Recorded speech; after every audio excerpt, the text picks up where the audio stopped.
Ikaze nanone rero mbahaye ikaze ku ijambo ry'umwimerere, karibu ku ijambo ry'umwimerere. Akaba ari Germain Muhirwa ugarutse kugira ngo mbaganirize ku bintu mba mbona hirya no hino. Kanda like rero kugira tuzamuke twinjiremo, umaze kubimenyera wiyandikishe, kandi nkabashimiye abakomeje kwiyandikisha cyane kuko bituma ukuri kugera ku bantu benshi cyane. Shalom Bashem Adonai Elohim Elohei Avraham Yitzhak Yaakov maze anachnu holchim lilchot hayom. Mbanje kubasuza mbifuriza amahoro y'Imana, Imana ishobora byose, Imana isumba byose ya Abraham, Isaac na Yakobo. Niho umugisha. Uyu munsi mbese n'iki tugiye kureba iby'insengero zashyiriweho amategeko zigomba gukurikiza, benshi bita gufungwa kw'isengero. Ese bihagaze gute? Hashize ukwezi, hafi ukwezi bibaye, ariko uyu munsi nibwo mbonye ko nabivugaho, kuko ngewe mbihuza n'ibibera muri za Amerika, bibera mu mpande zose z'isi, kubera ko burya urusengero iyo rugize ibibazo rugira ibibazo nk'urusengero rumwe. Ntabwo ari mu Rwanda gusa rero. Katurebe ubundi ibihugu bijya bigira ibibazo mu nsengero, iyo bihuye n'ibibazo bigira ibibazo by'insengero, harimo Ubuhinde, harimo Ubushinwa, harimo za Nicaragua n'ibindi bihugu nk'ibyo bigira ibibazo mu nsengero zabyo. Kubera iki? Biterwa n'imyemerere yabo cyane cyane ahenshi, ariko ibyo mu Rwanda byo bikaba byihariye, akaba ari amabwiriza ntarengwa bashyiriyeho izo nsengero kugira ngo babone gukora umurimo w'Imana. Ayo matorero yose rero agomba kuba yujuje ibintu bisabwa mu byanditswe mu igazeti ya leta. Ariko ni ukubera iki? Kubera iki nonaha? Kubera iki ibyo bintu biri gushyirwaho kugira ngo ayo madini yose aba byujuje? Nabitekerejeho, narabyumvise, ariko mbitekerezaho. Burya urategereza ukareba. Nitegereje kugira ngo ngire icyo nabikoraho, nagiye kumva numva uwo bita Kenneth Copeland ngo bamufunze, bamuhaye igihano cya burundu. Mbese nibaza, ni gute umupasiteri, umuvugabutumwa ukomeye nka kuriya, imyaka yose yabwirije, wabonye ibyabaye kuri ba Benihim, ba T.D. Jakes n'abandi bagenda baza, n'ibindi bizakurikira, byanteye kwibaza uru ruhurirane rwo muri Amerika rw'abapasiteri bakomeye bari guhura n'ibibazo. Muri Afurika insengero zikaba ziri gufungwa, izindi zishyirwaho amabwiriza akomeye cyane. Ni iki kiri kuba? Reka tubanze rero turebe ayo mategeko n'amabwiriza bashyiriyeho insengero mu Rwanda, tuze kubona, tugaruke tubihuze, dukuremo ukuri kwabyo.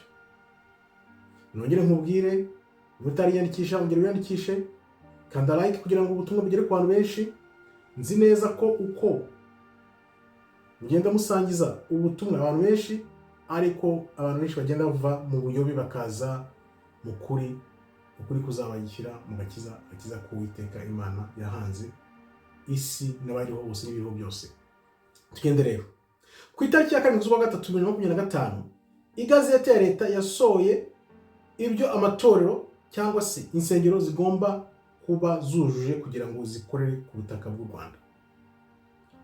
Amatorero yose agomba kwiyandikisha mu turere, akariha miliyoni 2 zidasubizwa. Hano wahita wibaza uti, amafaranga kuki ajemo? Kuki batiyandikisha gusa bagira ibyo bindi buzuza, ariko kuki bagomba kurera n'amafaranga? Ikintu cyozo wakwibaza, kubera ko kera na kare nta bintu twumvaga ngo amadini y'ingarane amafaranga kugira ngo amadini abeho. Ibyo ntabwo twabyumvaga. Imyaka yose ishize u Rwanda ruhari, ntabwo byavugwaga, ubu ngo nibwo bivuzwe. Ngo wakwibaza impamvu bagiye kuzajya bayatanga. Ese ibasora n'ubundi n'amadini ntagasora? No mu bihugu bya hano ntabwo amadini asora.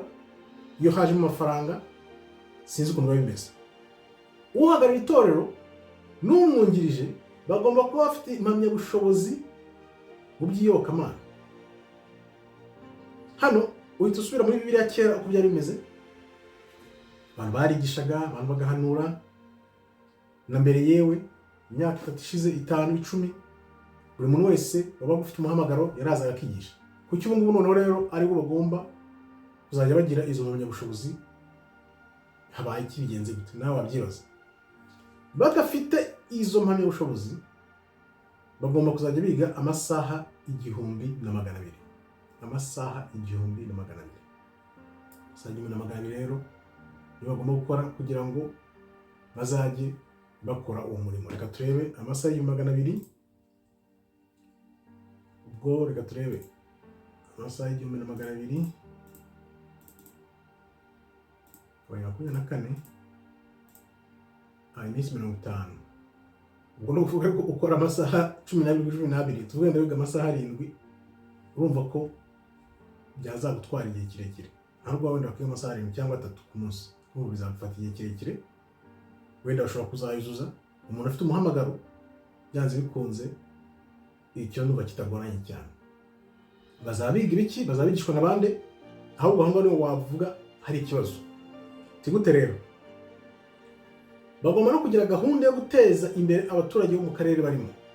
Ibi ndumva bishyigikiye kuko ntabwo waba uri idini ngo noneho ukora umurimo gusa wo kwaka abantu iby'icumi nk'uko tugiye kuhagera, ubishyire mu mufuka wawe, nurangiza uvuge ngo wakoze umurimo w'Imana. Ibyo wenda guteza imbere abaturage ndumva ari ikintu cyiza. 1/10, icy'icumi kizajya kinyura muri banki. Kubera iki? Banki ihurira he n'amasengero? Imisanzu cyangwa inkunga cyangwa amaturo atanzwe mu rusengero ahuriye na banki. Kuki biri guhura na banki? Hano wahibaza ibintu byinshi cyane, washyira ibibazo ukareba impamvu bigomba kujya muri banki. Ninde muntu ushaka amafaranga muri banki? Ninde muntu ushaka kumenya umubare w'amafaranga yinjize, amadini yinjije kugira ngo ajye muri banki? Uwo muntu ushaka kuyakontorora ninde? Ese abapasiteri barya amafaranga? Ese abapasiteri ntabwo bafasha abaturage mu mafaranga baba batanze, aribyo bita 10 mu maturo? Bigenda gute kugeza aho leta ibafatira ibyemezo? Nuvuga wenda byari bikabije, bibaga abaturage babacyucyurwa wenda bavanaho utuntu twabo, ubu nabo wenda bagiye gucyucyurwa wenda nabo wenda bazatuza. Ubundi ngewe ntabwo shyigikira iby'icumi. Icy'icumi gifata nkaho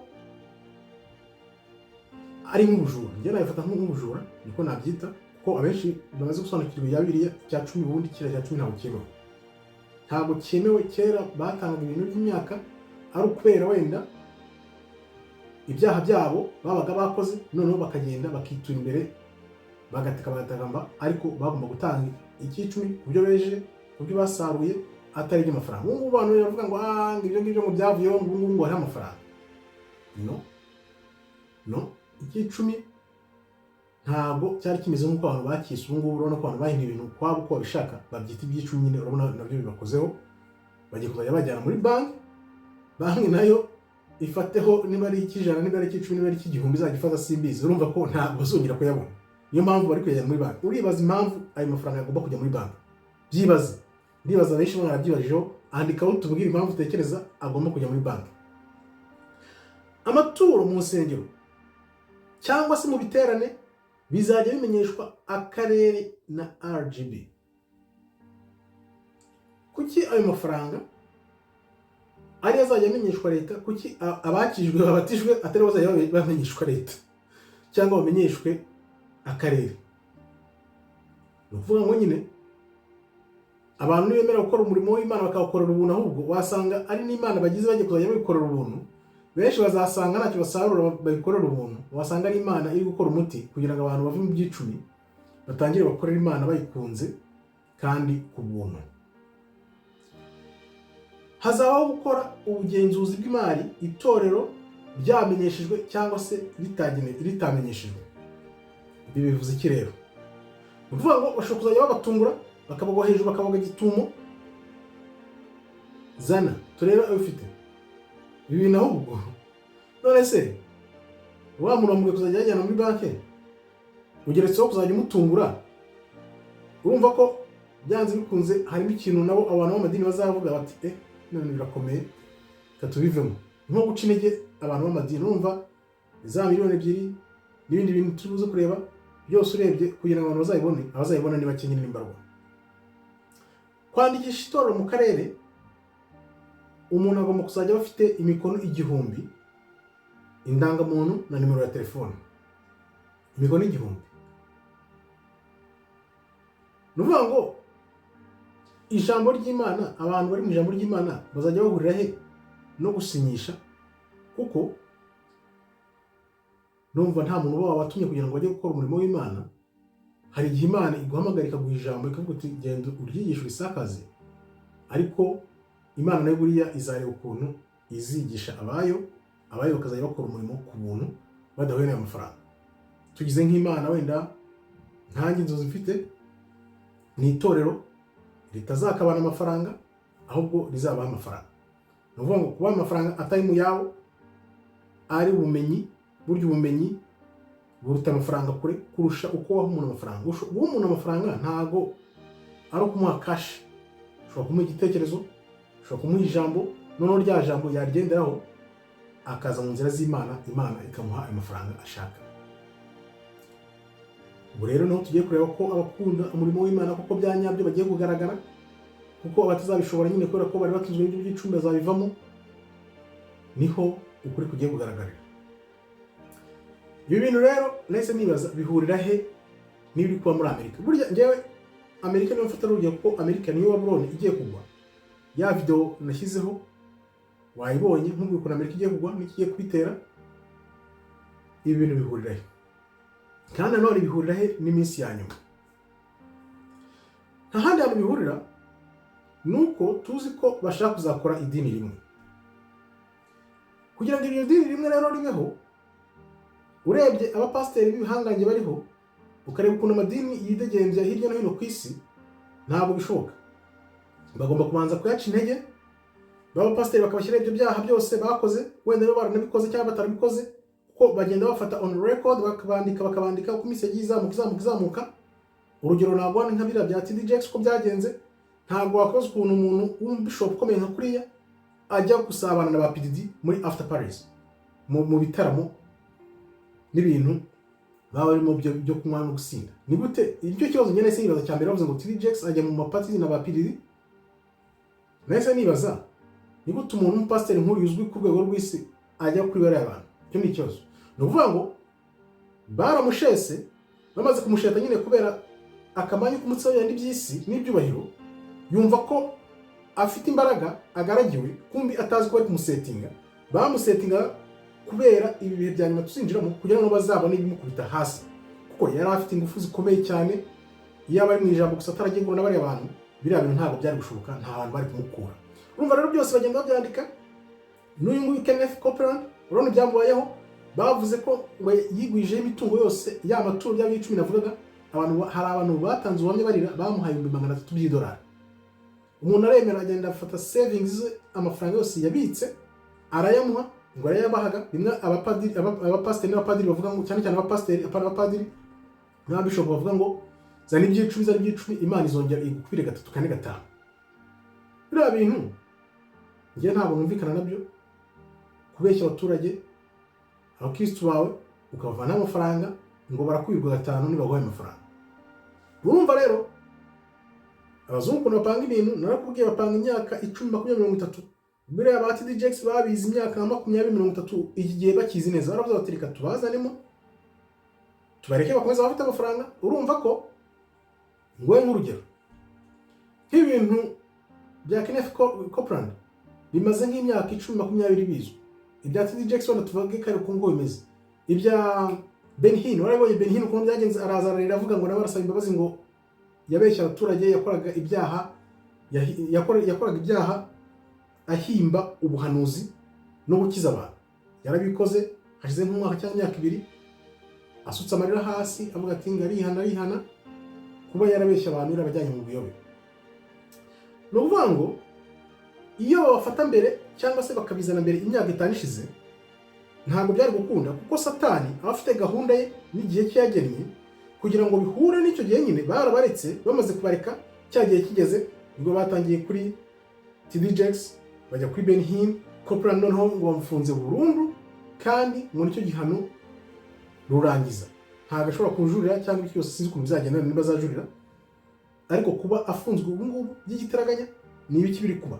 Ni ukuvuga ngo uhita ubyisobanurira, ni ukugira ngo itorero cyangwa ziriya nsengero bajyagamo, nubwo twe twabonaga ko bari kuvana amafaranga mu bantu, ariko byanze bikunze hari ukuntu bakoreshaga wenda ijambo ry'Imana bakoresha Bibiliya bakigisha abantu, ibyo ntibabishaka, ntabwo bihura n'umugambi w'idini rimwe bashaka gushyiraho cyangwa ibyo bya Antikristo bashaka kuza.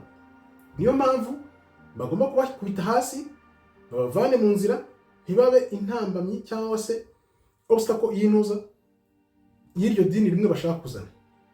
Aho ni muri Amerika niko bigenza. Noneho bakareba muri Afurika aho amadini agikomeye, bafata igihugu nk'u Rwanda bari bugenderaho bagahita bababwira ati mushyire aya mategeko munanize abigisha, noneho ntibazongere kwigisha, bityo bagende bivanamo, noneho bizasoze dufite rya dini rimwe abantu bose bazajyamo. Ni ukuvuga ngo hazasigara abantu bakakaye koko bifite, kandi abo bifite muri ayo madini bazashobora kurya ibyo bintu byose, bujuje ibyo byangombwa byose. Ni ukuvuga ngo bamaze kujya mu kwaha kwa Satani. Urumva ko Satani afite umugambi ukomeye cyane. Ba bandi bato bari hasi nubwo wenda bari mu by'icumi aribyo barangaririmo bigisha ijambo wenda bakaba ibyo by'icumi akaba ibyo batunze, bazagenda bivanamo kubera ko batabasha guhangana n'ibyo byemezo babashyiriyeho. Urumva rero ibi byose bigenewe gutegura rwa rusengero rumwe kugira ngo noneho niruza ba bandi b'ibihangange basigaye bemeye kujya mu mujyo bazabe babategura. Ni nko gutegura abantu bazakurikira Satani hakiri kare, noneho bo bazagende muri wa mujyo urangaye munini, binjiramo neza, nimara kwinjiramo neza bazisanga barimo ku buryo no kuvamo bitazaba bigishobotse kubera ko bemeye gukorera Satani. Abantu benshi ku isi tuzi ko abo bose bavuga ngo bafite amadini, amatorero akomeye cyane, barabwira ikintu kibashoboza n'iki, abatekereza akavuga ati reba aho navuye, reba aho maze kugera, idini ryanjye niryikubita hasi ndabigenza gute mbayeho.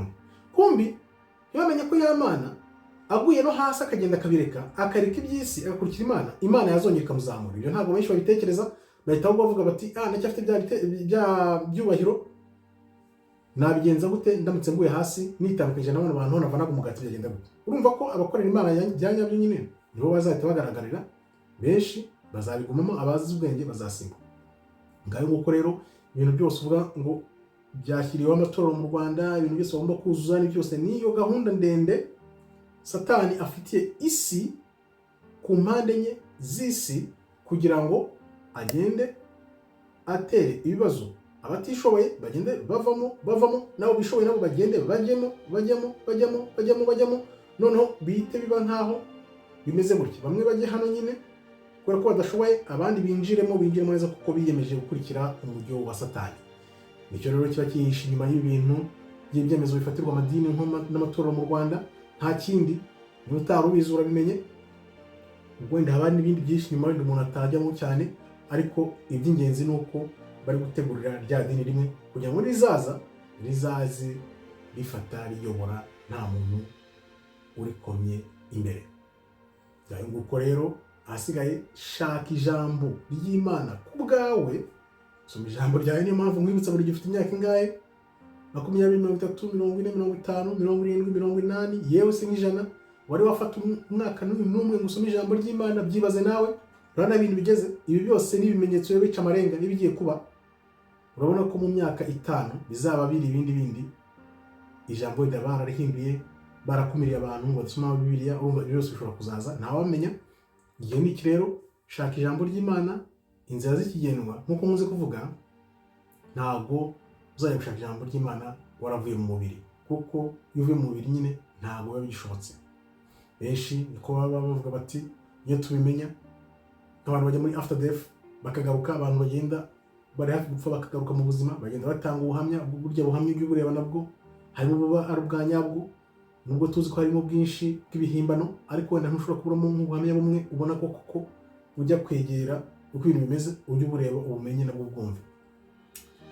Bakubwira nti rero mbere yo gusoza, mbere yo kugenda, wongera ukandeho like, tanga igitekerezo cyawe, tubwire ibitekereza, bisangiza abantu kugira ngo utabyihererana. Mugenzi wawe nawe akeneye gukiza roho ye kugira ngo nawe azajye heza aho kujya ahabi muri cya gihe Imana izacira umuntu urubanza. Nkaba mbashimiye rero, Imana ikomeze ibarinde. Shalom, toda raba, tov meyod.